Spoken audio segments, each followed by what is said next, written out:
ನಾನು ಕಾಂಗ್ರೆಸ್ ಪಕ್ಷದ ನಿಷ್ಠಾವಂತ ಕಾರ್ಯಕರ್ತ ಹಾಗೂ 2023ರಲ್ಲಿ ಎಂಎಲ್ಎ ಚುನಾವಣೆಯಲ್ಲಿ ಸ್ಪರ್ಧಿಸಲು ಆಕಾಂಕ್ಷಿ ಕೂಡ ಆಗಿದ್ದೆ. ಅನಿವಾರ್ಯ ಕಾರಣಾಂತರಗಳಿಂದ ಟಿಕೆಟ್ ಕೈ ತಪ್ಪಿತು ಎಂದು ಕಾಂಗ್ರೆಸ್ ಪಕ್ಷದ ಯುವ ಮುಖಂಡ ಹಬೀಬ್ ಶಿಲೇದಾರ್ ಅವರು ಅಭಿಪ್ರಾಯ ವ್ಯಕ್ತಪಡಿಸಿದರು. ಜನ ನನ್ನ ಅಭಿಮಾನಿಗಳು ಎಂದು ಹೇಳ್ತಾರಲ್ಲ, ನನ್ನ ನೆಚ್ಚಿನ ನಾಯಕರು ಎಂದು ಹೇಳ್ತಾರಲ್ಲ, ಶಿಲೇದಾರ್ ತೋರ್ಸ್ ನಿನ್ನ ಬಂಡವಾಳ ಅಂತ ಹೇಳಿ ಅಂದ ಬಂಡವಾಳ ತೋರ್ಸಕ್ಕೆ ನಾವು ತಯಾರಿದ್ದೀವಿ.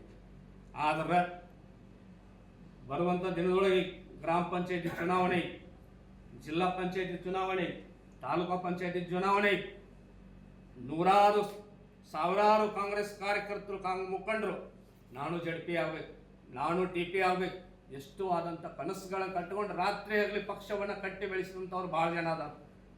ನಿಮ್ಮ ಹೇಳಿಕೆಯಿಂದ ನಾನೇನ್ರ ನಿಮಗೆ ಚಾಲೆಂಜ್ ಸ್ವೀಕಾರ ಮಾಡಿ ನಾನೇನ್ರ ಪಕ್ಷೇತರಾಗಿ ನಿಂತ್ಕೊಂಡು ಹೊಡೆತ ಯಾರು ಬೀಳುದು?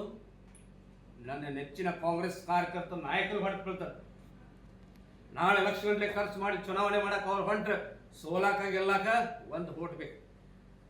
ಒಂದು ಹೋಟ್ಲಿ ಸೋತವ್ರು ಗೆದ್ದವ್ರು ಎಷ್ಟು ರಾಜ್ಯದೊಳಗೆ ಶಾಸಕರ. ಪಟ್ಟಣದ ಪ್ರವಾಸಿ ಮಂದಿರದಲ್ಲಿ ಪತ್ರಿಕಾಗೋಷ್ಠಿಯಲ್ಲಿ ಮಾತನಾಡಿದ ಅವರು, ನಮ್ಮ ಕಾಂಗ್ರೆಸ್ ಪಕ್ಷದ ಅಭ್ಯರ್ಥಿ ಶಾಸಕರಾದರು. ಆದರೆ ಮೊನ್ನೆ ನಡೆದ ಕಾದ್ರೊಳ್ಳಿ ಜಿಲ್ಲಾ ಪಂಚಾಯತ್ ಕಾರ್ಯಕರ್ತರ ಸಭೆಯಲ್ಲಿ ನಮ್ಮ ಕ್ಷೇತ್ರದ ಕಾಂಗ್ರೆಸ್ ಶಾಸಕರು ನನ್ನ ಬಗ್ಗೆ ಹಾಗೂ ನನ್ನ ಸ್ವಾಭಿಮಾನದ ಬಗ್ಗೆ ಮತ್ತು ಚುನಾವಣೆ ಸ್ಪರ್ಧಿಸುವ ಬಗ್ಗೆ ಬಹಳ ಹಗುರವಾಗಿ ಮಾತನಾಡಿದ್ದಕ್ಕೆ ಪತ್ರಿಕಾಗೋಷ್ಠಿಯನ್ನು ಕರೆದಿದ್ದು ಸಂಪೂರ್ಣವಾಗಿ ಈ ಒಂದು ಸಭೆಯಲ್ಲಿ ಸ್ಪಷ್ಟೀಕರಣ ನೀಡುತ್ತೇನೆ ಎಂದು ಹೇಳಿದರು ಹಾಗೂ ಸಂಪೂರ್ಣವಾದ ವಿವರವನ್ನ ಕೂಡ ಈ ಸಭೆಗೆ ತಿಳಿಸಿದರು.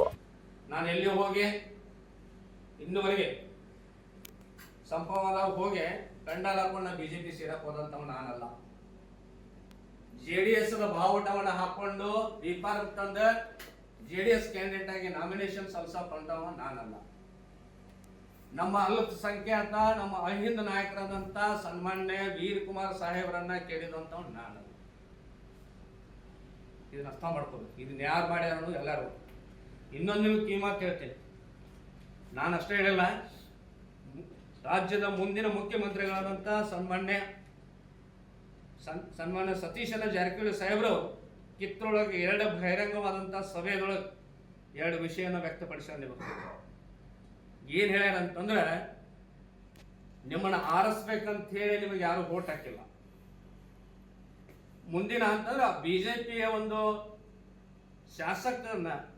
ಶಾಸಕರ ಕೆಡಬೇಕು ಅಂತೇಳಿ ನಿಮಗೆ ವೋಟ್ ಹಾಕ್ಯಾರ ಹೊರತಾಗಿ ನಿಮಗೆ ವೋಟ್ ಹಾಕ್ಬೇಕಂತ ಹಾಕಿಲ್ಲ. ಇದು ನಿಜವಾದ ನಿಮ್ಮದು ಬಾಳಿಕಾಯಿ ಕುಸ್ತಿ, ನಿಜವಾದ ಕುಸ್ತಿ. ನಿಮ್ಗೆ 2028ಕ್ಕೆ ಐತಿ ಅಂತೇಳಿ 2 ಸಲ ಅವ್ರು ನಿಮಗೆ ಕಿವಿಮಾತು ಹೇಳ್ಯಾರಂದ್ರೆ ಅಂಥ ದೊಡ್ಡ ನಾಯಕರು ಯಾಕೆ ಹೇಳ್ಯಾರ ಅಂತೇಳಿ ನಾವು ಅರ್ಥ ಮಾಡ್ಕೋಬೇಕು, ಆತ್ಮಲೋಕನ ಮಾಡ್ಕೋಬೇಕು. ಕಾಲೊಳಗೆ ಈಗ ನಿಮ್ಮ ಸ್ವೀಕಾರವನ್ನ ಈ ಸಭೆಯಲ್ಲಿ ಎಲ್ಲ ಹಿರಿಯ ಹಾಗೂ ಯುವ ಮುಖಂಡರು, ಕಾಂಗ್ರೆಸ್ ಪಕ್ಷದ ಕಾರ್ಯಕರ್ತರು ಭಾಗಿಯಾಗಿದ್ದರು. Rudrappa, Hubballi, 9 live news, Kittur.